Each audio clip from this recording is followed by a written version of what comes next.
Berikut analisis 20 Juli 2022. Kita lihat dari faktor fundamental terlebih dulu. Diawali dengan all about oil. Seperti biasa, supply versus demand. Ada 3 poin utama yang sedang membayangi market. Pertama adalah pemberlakuan batas harga minyak Rusia yang ternyata kini mulai direspon oleh Putin. Putin sempat menyoroti rencana dari negara-negara G7 dan juga negara-negara barat untuk membatasi harga minyak Rusia dengan mengatakan bahwa hal tersebut justru akan meningkatkan harga minyak kembali.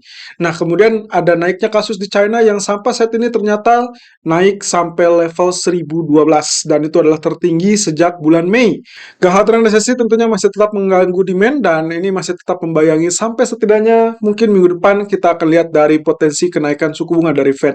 Ada good news dan juga sekaligus bad news tentang Nord Stream 1 untuk Eropa. Reuters melaporkan Nord Stream 1 kemungkinan bisa mengalir kembali sesuai jadwal. Jika memang sesuai jadwal, maka jadwal pemeliharaan tahunan 11-21 Juli berarti diharapkan hari Kamis sudah mulai beroperasi. Nah, tentunya meskipun sesuai jadwal, ternyata ada kemungkinan kapasitasnya justru berkurang. Sebagai catatan, turbin dikirim tanggal 17 Juli, lalu kemudian akan membutuhkan waktu untuk pemasangan, dan laporan lain mengatakan bisa tersedia di minggu pertama bulan Agustus. Itu berarti ada jeda yang cukup panjang, dan ada laporan lain juga menyebutkan bahwa itu adalah turbin cadangan. Nah, meskipun bisa dianggap kabar bagus dengan mengalirnya kembali Nord Stream 1, tapi kapasitas yang lebih sedikit maka akan berpotensi membuat benua Eropa tersebut berpotensi kekurangan pasokan di musim dingin. Dan itulah kabar buruk yang bisa terjadi untuk Uni Eropa. Sementara itu, Bailey memberikan sinyal bahwa BOE siap melakukan lebih kalau memang inflasi menetap, seperti halnya yang ditegaskan kembali dari pertemuan MPC terakhir yang sempat disoroti oleh media, bahwasanya pertemuan MPC berikutnya terbuka terhadap opsi kenaikan 50 basis poin. Tidak diumumkan sebelumnya karena memang alasan yang sangat sederhana, yaitu keputusan MPC didasarkan pada musyawarah di saat itu juga di antara 9 orang yang fokus mengembalikan inflasi ke target 2% secara berkelanjutan. Bailey dalam hal ini juga menyoroti Rusia sebagai penyumbang terbesar inflasi Inggris. Termasuk salah satunya adalah dampak yang saat ini sedang menggelayuti Eropa, yaitu harga gas alam yang melonjak, ditambah lagi dengan potensi kekurangan pasokan jika ternyata Nord Stream 1 mengalami hambatan. Di sisi lain, dari sisi voting, putaran ketiga, Sunak tetap memimpin dan kandidat tersisa 3 orang. Voting terakhir akan dilakukan hari ini. Sunak dengan raihan 118 suara, Mordaunt sebagai pesaing ketat 92 suara, dan Truss 86. Sementara suara dari Badenoch 59 suara akan menentukan finalis yang bersaing untuk kandidat ketua. Tentunya saringan untuk hari ini akan memunculkan 2 kandidat kuat untuk bersaing menjadi siapa calon pengganti dari Perdana Menteri Johnson merangkap sebagai ketua dari Partai Konservatif. Anggota partai akan memiliki waktu 7 minggu ke depan untuk memilih dan juga kemudian pemenang akan diumumkan di bulan September.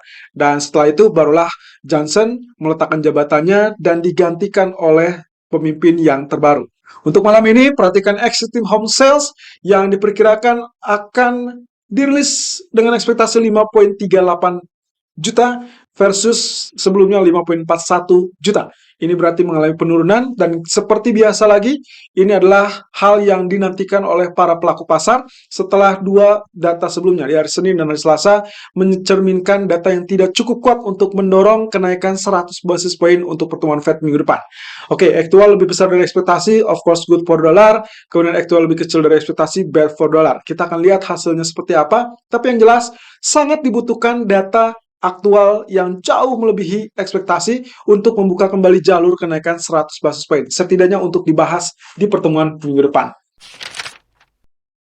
Technical Outlook 20 Juli 2022, jam 1 siang kita langsung lihat saja dari DXY grafik 4 yang kemarin ternyata tidak sampai puncaknya, melainkan langsung terbenam begitu saja dan tembus level Fibonacci retracement 0%. Oke, Fibonacci yang lama kita hapus karena sudah tidak berlaku, berarti Fibonacci yang terbaru kita tarik dari titik puncak mencapai titik bottom. Dan ini isyarat dari potensi apakah kenaikan hanya berupa konsolidasi semata atau tidak. Oke, yang menjadi pijakan adalah tetap 61,8% selama kenaikan tidak lebih tinggi dari 61,8% di 108,19, berarti kita masih tetap dalam fase penurunan untuk dolar. Dan itu berarti grafik daily juga menunjukkan sudah kembali sedikit di bawah areal trendline resisten. Oke, ini berarti kondisinya yang persis dengan kita perkirakan. Apakah ini sekedar pullback atau tidaknya tergantung dari pergerakan hari ini dan esok. Artinya butuh dua candle berikutnya yang menunjukkan bahwa dia tetap berada di dalam jalur tersebut atau di dalam jalur trendline. Jika misalkan ternyata dia kembali ke atas, maka fix areal yang sedang kita lihat ini adalah sebagai areal pullback semata dan dia siap kembali mengalami kenaikan. Sementara di sisi lain US Treasury Yield atau US Bond Yield masih tetap terkekang dalam zonasi sideways dan juga dalam pola atau dari head and shoulder. Kita masih lihat apakah kita akan mendapatkan rejection-nya atau tidak. Ini masih tetap menggelayuti dan saya rasa masih akan tetap seperti itu sampai minggu depan. Nah, tentunya di grafik keempatnya dengan cerminan bahwa potensi dari sideways-nya juga masih tetap menyeruak. Saya rasa dengan harapan rejection terjadi 3.1, maka kemungkinan kita akan dapatkan pergerakan penurunan sampai 2.89. Di sisi lain, grafik gold daily chart menunjukkan kembali ditutup dengan potensi small candle, small real body candle. Yang kita bisa artikan sebetulnya ini adalah keraguan dari market untuk bertindak agresif. Tapi kita lihat lebih dulu. Tipe candle yang muncul adalah spinning top setelah shooting star atau yang kita sebut dengan doji star. Ya, ini bisa saja dirangkaikan dengan candlestick sebelumnya yang mengakibatkan volume transaksi yang cenderung lebih kecil. Selama ini kita masih terjebak dalam pola candle 14 Juli, itu berarti long candle-nya kita anggap high 1736 adalah level resisten yang menjadi PR utama. Kalau memang ternyata kenaikan kembali gagal naik di atas 1736, maka hati-hati, kemungkinan penurunan masih layak atau bahkan bisa terjadi kembali. Dan target berikutnya kita perkirakan akan terjadi penurunan yang lebih dalam dan bisa saja area yang kita perkirakan akan berada di zonasi Agustus 2021, yaitu di level 1678 atau 1679,50 tepatnya. Sementara kalau misalkan diperhatikan lagi secara historicalnya, ya memang cukup kuat di area 1676 sampai 1680 tersebut. Nah, nantinya Anda harap berhati-hati. Kalau memang untuk intraday, saya masih tetap merekomendasikan Anda masih bisa lakukan sell on resistance, buy on support. Artinya, saat mendekati resisten, Anda masih bisa memanfaatkan sideways tersebut untuk melakukan sell, dan juga demikian pula saat mendekati support untuk melakukan buy. Nah, tapi untuk medium term, baiknya Anda bersiap-siap.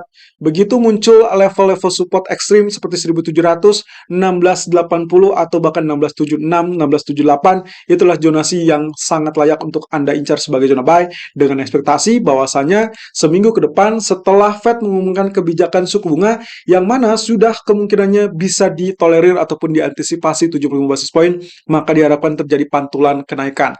Dan itulah sebabnya demand kemungkinan akan muncul di zonasi tersebut. Oleh karenanya, saya tidak sarankan untuk Anda sell terlalu lama, melainkan tunggu dengan kabar-kabar terbaru. Kalaupun misalkan ingin Anda lakukan sell, maka harap berhati-hati dengan stop loss di area 1725 ataupun 1736. Demikian pula untuk area buy. Kalau Anda ingin melakukan buy, stop loss yang paling mutakhir adalah di bawah 1678. Tentunya ini hanya kami sarankan untuk kategori medium term dan tentu akan disesuaikan dengan kondisi ekuitas masing-masing. Nah, kembali ke sektor H1 ataupun H4. Kita lihat lebih dulu, di H4 terjadi penekukan kembali dan itu berarti menunjukkan rejection 1724 masih cukup kuat ya.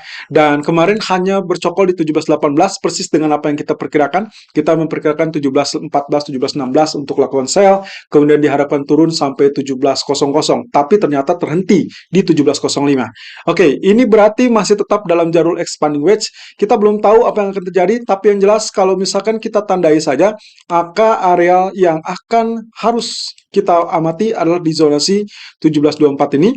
Kemudian nantinya kita akan juga melihat zonasi support 1697 ataupun 1700. Oke, simpelnya adalah areal yang ini. Nah, ini berdasarkan kriteria ataupun kategori historical price yang berkecamuk dalam 3 hari terakhir. Sementara di grafik H1-nya, Anda bisa lihat sendiri, dia ternyata tembus level support trendline yang sempat kita bentuk tadi pagi. Nah, ini berarti menandakan hati-hati dengan zonasi support berikutnya, yang kami perkirakan akan berada di 1702, 1703. Bagaimana dengan jalur ataupun rencana melakukan buy? Ya, kami melakukan buy di 1708 ataupun 1710 dengan ekspektasi target mencapai 1716 yang terdekat dan 1723 yang terdekat. Walaupun dengan demikian, Anda bisa saja menahan posisi tersebut jika memang tembus 1722. Tapi perhatikan stop loss kami ciptakan di 1700, namun Tapi Anda juga harus berhati-hati di support kedua ini, di mana area tersebut sebetulnya zona ideal untuk melakukan buy dengan stop loss di bawah 1697. Nah, tentunya kalau memang ternyata 1700 atau 1697 tersebut ditembus, Anda bisa switch segera untuk melakukan sell karena diperkirakan turun lanjut ke 1680-an. Tentunya di 1680-an itulah nantinya akan terjadi strong demand atau diharapkan strong demand. Tapi untuk sementara waktu kita abaikan lebih dulu karena FOMC meeting baru akan terjadi minggu depan, dan yang terpenting malam ini adalah data existing home sales.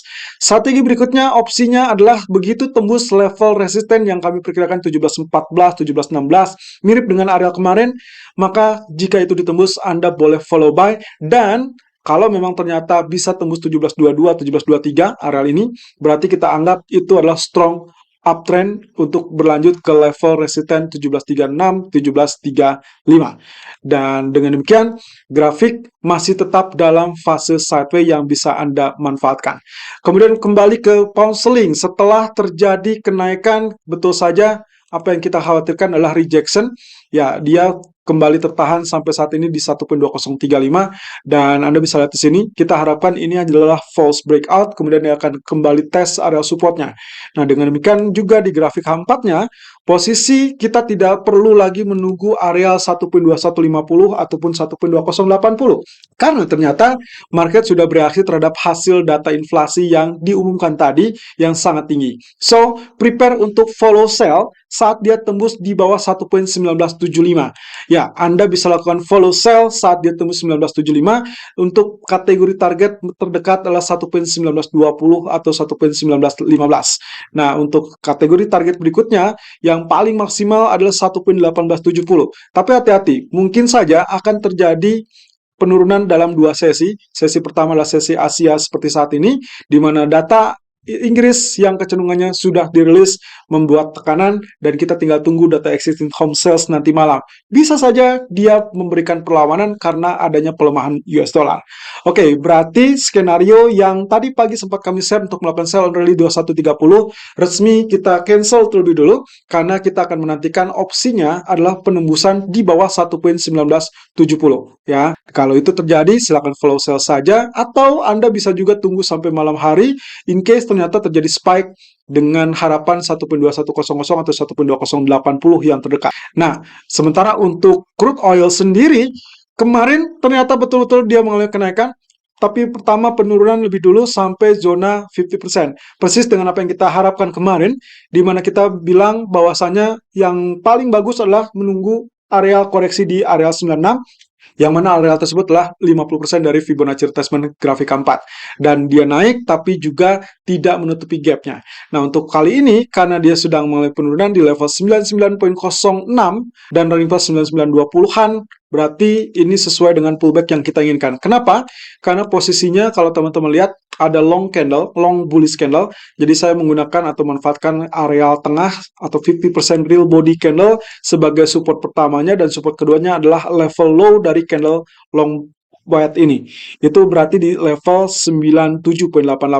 So, selama dia tidak tembus 97.88, Anda bisa lakukan buy persis dengan apa yang kita harapkan untuk hari ini. Skenario kita untuk crude oil adalah lakukan buy 99.20, 99.40 dengan target maksimum 101.40 dan stop loss 98.20. Dengan catatan, Anda bisa hold posisi buy Anda atau follow kembali lakukan buy begitu tembus 102.77, atau dengan catatan lain adalah saat dia tidak tembus di bawah 97.80-an. Ya, dan itu berarti menandakan kalau memang Anda ingin melakukan sell, tunggu saja sampai dia tembus level low dari long white candle tersebut 97.88. Artinya kasih waktu atau kasih jarak di bawah 97.50 untuk melakukan follow sell. Selalu gunakan stop loss dan risk management sesuai dengan equity dan strategi trading Anda. Irfan untuk Agrodana.